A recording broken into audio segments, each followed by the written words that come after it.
Suspense. And the producer of radio's outstanding theater of thrills, a master of mystery and adventure, William N. Robeson. Miss Nancy Kelly stars in Trial by Jury.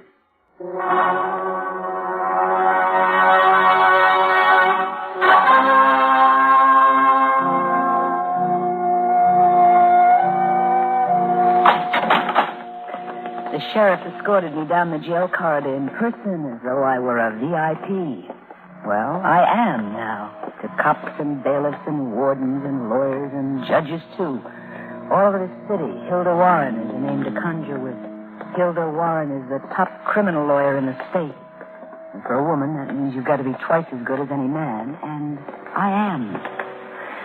So, number 9 was the last on the right. There was a man inside, lying on the bunk with his feet up against the wall, reading the newspaper and smoking a cigarette. That was my first sight of Tommy Esterman. He was taking things pretty easy for a man accused of murder. Here you are, Miss Warren. You take all the time you Oh, want. thank you, Sheriff. Just holler when you want out. I will. Well, you took long enough getting here. You're Mr. Esterman? Tommy, my friends call me. You're Mr. Esterman. You better call me Tommy, too. We'll get along better that way.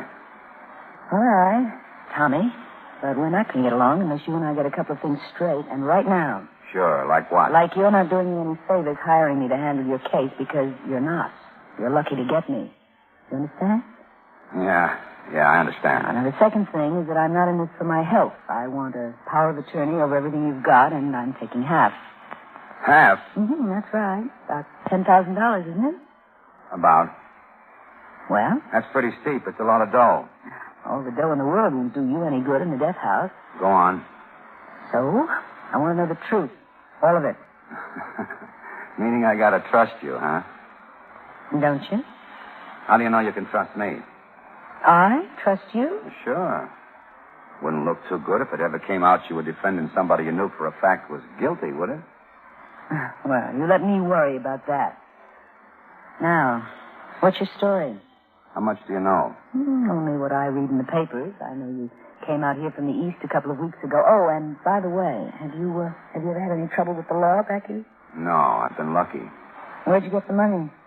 An uncle left me about $5,000 when he died about a year ago. I ran it up to 20. Gambling? Mostly.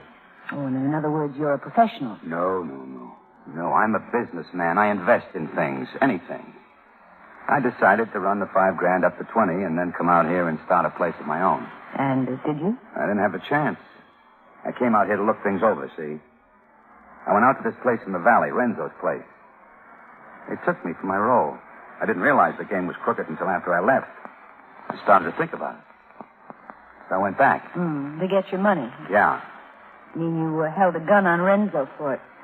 I got the money. The police say that you shot him in cold blood. They say they've got witnesses. Listen, there was so much hollering and running around and shooting. I bet you can get a dozen witnesses who think I was shooting at the guy who took the money. But that isn't what I asked you. I asked if you had killed him. Oh. This is where I have to trust you, huh? That's right. All right, sure. Sure, I killed him.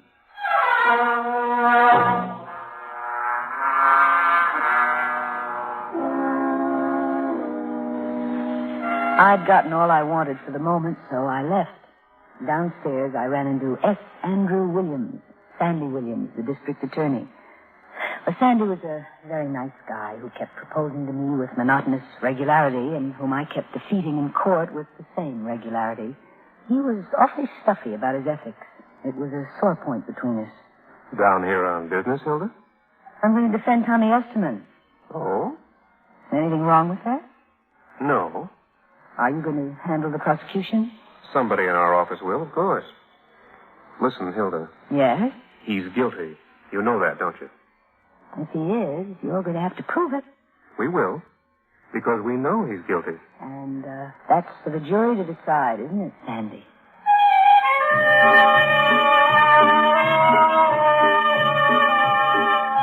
Every trial of mine is a show, but Tommy Esterman's was a spectacular. I got character witnesses from Tommy's hometown to prove what a good boy he'd always been. I showed him as a dewy-eyed young businessman who'd come west with his life savings to make good, only to be taken over the hurdles by an unscrupulous crook. I made Sandy Williams in the DA's office look practically half-witted for having brought the case to trial at all. I was sure it was in the bag, and I was right. The jury was out in less than an hour. Ladies and gentlemen of the jury, have you reached a verdict? Your Honor, we have. I'll find you the defendant, Thomas Esterman, guilty or not guilty? Not guilty.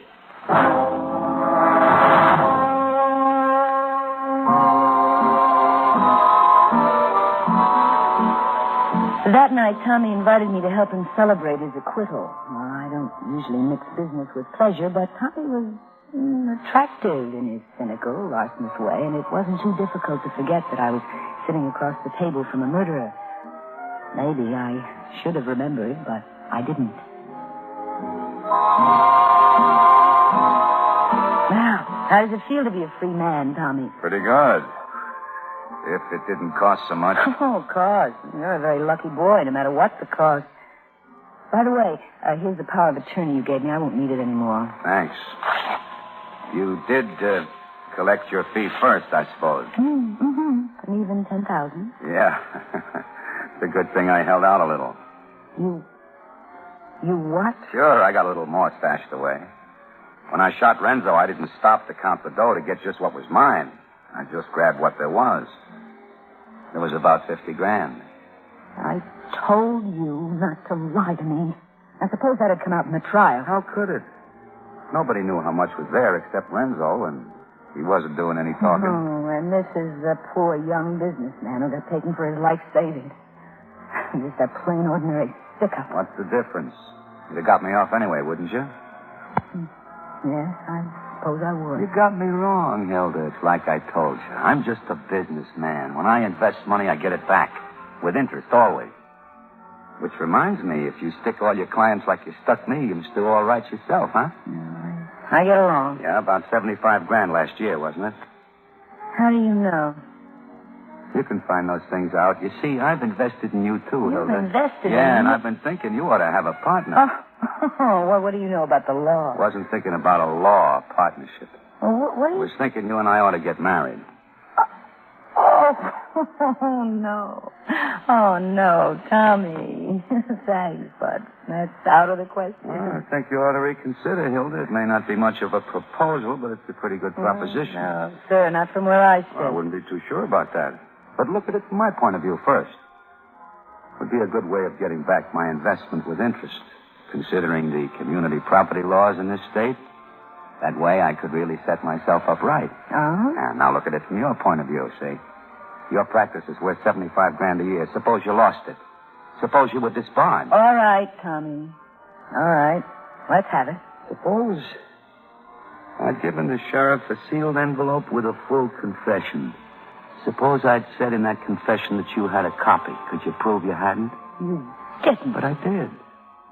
You said it would take documentary evidence, remember? Something in writing to prove you were defending a man you knew was guilty? Now, I told the sheriff not to open that envelope until I tell him But to. they'd hang you. Oh, Hilda, you know better than that. Now, you know they can't try a man twice for the same crime. You confessed to killing a man? What's the difference? In my business, it doesn't hurt your reputation to have killed a man. It helps it. No, I'm in the clear, Hilda. You're sort of over a barrel. But marriage to you, Now, don't take it too hard. You can get a divorce after a year or so if things are breaking for me the way I think they will. No, listen, you're going to have to give me time to think about it. No. You're too fast on your feet, Hilda. You can check with the sheriff if you want to go. No, I believe you. Well, hello, you two. Oh, Celebrating? hello, Sandy. I guess I was a little miffed in court today, Hilda. I should have congratulated you. You did a swell job. So, congratulations to both of you. Thanks, Sandy. Well, as long as you feel like that, Mr. District Attorney, you can congratulate us twice. Twice? Yeah. Hilda has just consented to become Mrs. Tommy Esterman. Oh. Congratulations. I think it was right then, with Sandy standing there at the table with that sickly smile on his face. I think it was right then that I decided how Tommy Esterman was going to die. And so I decided that Tommy Esterman would have to die, and then I married him.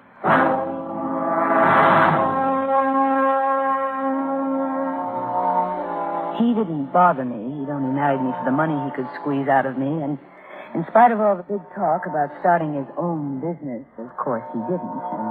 And then he hit a streak of bad luck and began losing money, a lot of his and some of mine.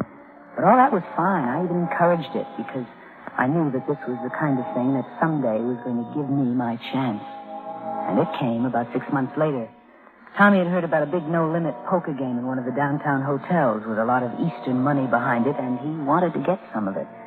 I went with him. There were 5 men seated around the table, and any one of them looked mean enough to rob the church poor box on Christmas Eve. I could see it was going to be a rough game. That was what I wanted. Esterman, huh? Tommy Esterman. That's right. And who's the dame, the lady? My wife. Oh. You play too, Miss Esterman? A little. All right, you know what the stakes are? No limit, dealer's choice, draw, or start, and nothing wild. Okay? Okay. Harry, give him chips. Sure. How much you want, Mr. Esterman? Give me 1,000. 1,000 may not last you too long in this game, Mr. Esterman. That's what I came down to find out. Deal 'em. They played silently and with a deadly intensity. I was breaking about even, but Tommy was losing consistently. One after another, 3 of the men dropped out until there were only ourselves and Frank and the other one called Harry. I made an excuse to get a glass of water. I went in the next room and switched the gun that Tommy always carried from his overcoat pocket into my handbag. When I got back, Tommy was still losing, and his face said he didn't like it. What's the matter, Mr. Esterman? You don't like the cards we're giving you? Never mind what I like. Deal 'em. How many you want, Harry? Give me 3. Miss Esterman? No, I'm out. And how about you? 1 card. Well, the dealer takes 1. Huh? Who bets? 100. I'm out. I raise you to 5. And 5 more to you. Oh. And 5. All right, there it is, the works. You know you got maybe $2,000 out there, Mr. Esterman. I know what I got out there. You gonna see it or just talk? Money talks. What do you got? Straight, Jack high. No good. Full house. 10's over. Boss. That's all. Let's go, Hilda. You quitting? You heard me. Just a minute, Mr. Esterman. Just a minute. You got a little tab here. I know I got a tab. I'm good for $7,560 to be exact. We'll call it an even $7.5 grand. And we want it now. I told you I'm good for it. I don't happen to have it with me. That's no good, Esterman. We want the money now. Will my personal check be all right? You don't have to do that, Hilda. Yeah. I guess so. I'd rather, Tommy. Thank you. You know, it's lucky you got a skirt to get behind, Esterman. Hey, what's the big idea? You ever make a crack like that again, I'll kill you. I couldn't have ordered it better. Tommy was feeling the way all gamblers feel when they've lost and made a fool of themselves. He didn't say anything all the way home. Here, let me hang up your coat. Okay. Hey, my gun's gone. Your gun? Yeah, I had it in my overcoat inside. It's gone. Well, it must have slipped out on the floor down there at the hotel. Yeah, maybe it Well, did. don't worry about it. Come on, I'll make some coffee. Yeah, but I don't like the idea of guns registered in my name just floating around in the All old right, place. so you can go downtown tomorrow and get it, can't you? Huh? Yeah, sure. I can go downtown tomorrow. That's right, Tommy. Tomorrow. I gave him some coffee, and pretty soon he went to bed. I knew, after what I'd put in that coffee, that an earthquake wouldn't wake him, but I listened outside his door for a while anyway, until I was sure. And then I started back downtown. There was a long climb up the back stairs of the hotel, but I had to make certain that I wasn't seen. It must have been about 3:30 when I knocked on the door. Where is it? Frank? Frank? Are you alone? Yeah. Who is it? Mrs. Esterman. Wait a minute. What do you want? Yeah, let me in. Did I forget something? No, not exactly. Hey. What is this? This is... No. I'm afraid you're just another innocent victim of circumstances, Oh, no, Frank. no, wait a minute.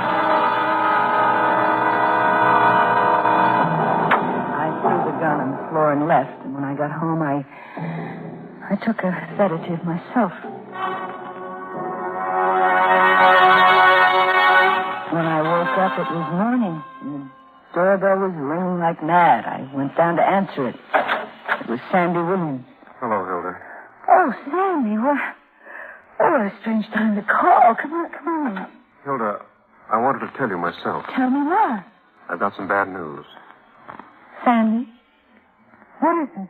A man named Frank Penrose, a gambler, was killed last night in a downtown hotel. Frank Penrose? Yes. Witnesses have placed you and your husband on the premises during the evening. Well, yes, we were there, but He was killed with Tommy's gun. No. Oh, no, Sandy, it couldn't... I'm sorry, Hilda, but all the evidence points to it. We're going to have to charge him. Hey, what's going on here? Oh, hello, William. Tommy, Frank Penrose has been killed. They found your gun. What? Now, look, I know you're innocent. I know it. You've got nothing to worry about, Look, Tommy. Mr. Williams, would you mind if I talk to my wife in private for a minute? Go ahead. Come in here, will you, Hilda?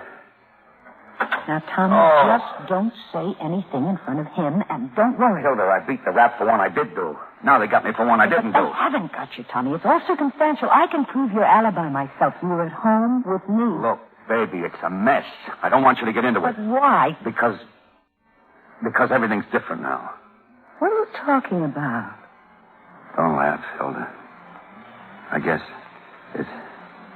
I'm falling in love with you. Oh, Funny, Tommy. isn't it, huh? I know I've given you a pretty bad time. I'm sorry. I can't take back what's past. But at least I can keep you out of this. Tommy, now don't be crazy. It's a mess. Stay out of it. It'll do you lots more harm than good. You're my wife. They can't make you But testify. I want to testify. No, we'll get somebody else to defend me. No, Tommy, I won't let anybody else defend you. I couldn't let anyone else defend him. I was in too deep now to let anyone else near it, even if I'd wanted to. And I didn't want to. I didn't trust Tommy Esterman as Romeo any more than I did with a gun in his hand. I was going through with it. On schedule. The papers played the case for all it was worth. 2 or 3 extras a day with gushy headlines like Modern Porsche Fights for Life of Nate. Sandy Williams presented his witnesses one after the other, carefully and methodically, and the case against Tommy looked worse and worse. But naturally, everyone expected me to pull some sort of surprise out of the hat when it came my turn, and I did. The prosecution rests. Very well.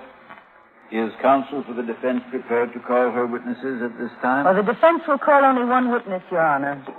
Very well. Is your witness present in the court? She is, Your Honor. The witness is myself. I told a perfectly straight story. That is, it looked like a perfectly straight story. A woman telling the truth as she knew it in defense of the man she loved. I could see the jury lapping up every word of it. When I was finished, I got up from my chair and started to leave the stand, and then it happened. The thing I'd counted on all these many months. The thing that I knew must happen. Just a moment, please, Mrs. Esterman. Yes? I'd like to ask you a few questions. Oh, well... Just a minute, Your Honor. Order, please. Does the defendant wish to address the court? Yes, Your Honor. I thought a wife couldn't be made to testify against her husband.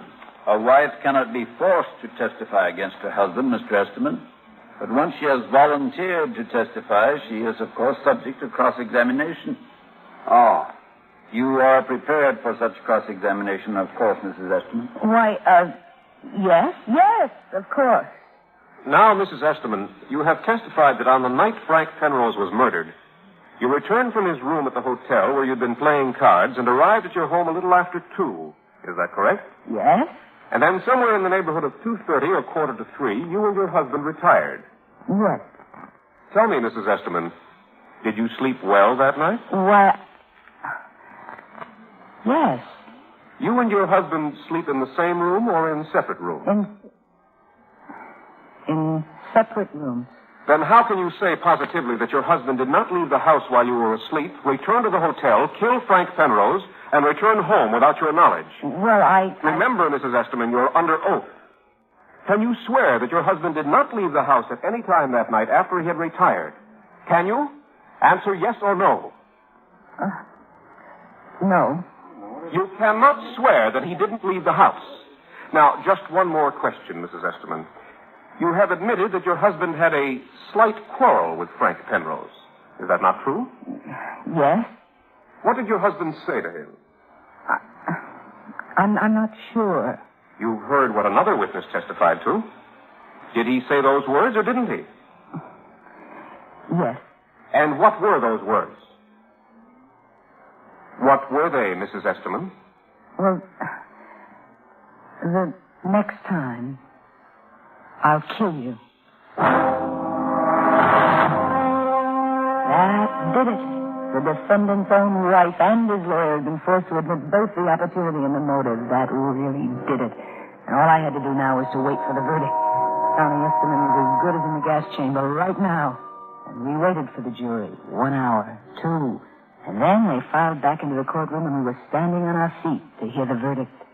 Ladies and gentlemen of the jury, have you reached a verdict? We have. How find you the defendant, Thomas Esterman? Guilty or not guilty? Not guilty. I sat there stunned. It couldn't have happened. But it had. And then everybody was crowding around me. The reporters, the jurors, the foreman of the jury herself coming up to congratulate me. Tell us how you feel, Mrs. Esterman. Did you know all the time you were going to win this case? Your woman's intuition. All right, boys. Please. Not now. Maybe later. Mrs. Esterman, I'm the foreman. I suppose I should say forewoman of the jury. Oh, yes. I just wanted you to know how happy I am that some of us were able to persuade the others that your husband was innocent. As I told them, I simply knew that a woman fighting for the life of the man she loved couldn't be wrong. Thank you. Thank you very much. Finally, we got out of the courtroom. He didn't say anything all the way home, not until we got inside the house. I suppose I knew it was coming by now. The only thing I didn't know was how. Well, you did your best anyway. I bungled it, Tommy. You did your best to frame me. Oh, Tommy, no. No, you're too smart to fall for a trap like that, baby. You didn't bungle it. You worked it just right. Only thing you forgot to bribe the jury, that's all. Tommy, listen to me. You're free. They can't try you again. No, but they can try you. Me? Who else could have killed him? Tommy. What are you doing? I'm phoning your friend, the district attorney. I guess I'll have to collect my investment in you a little different way. Yes. All right. I suppose so. All right, Tommy. There's always this way.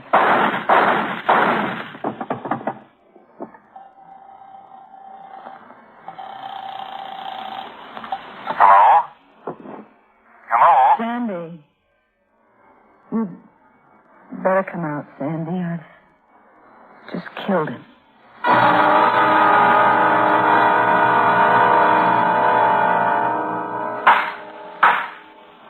Ladies and gentlemen of the jury, have you reached a verdict?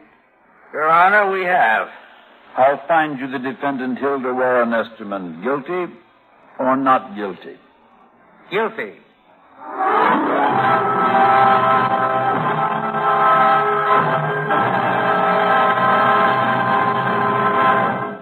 Suspense. In which Miss Nancy Kelly starred in William N. Robeson's production of Trial by Jury with Kenny Delmar as Tommy Esterman. Listen. Listen again next week when we bring you another tale well calculated to keep you in suspense. Supporting Miss Kelly and Mr. Delmar in Trial by Jury were Shirley Mitchell, Lawrence Dobkin, Byron Kane, Parley Bear, and Jerry Hausner.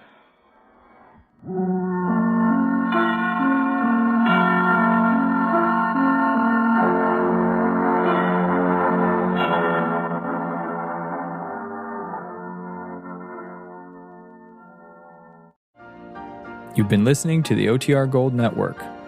Find more classic radio at otrgold.com.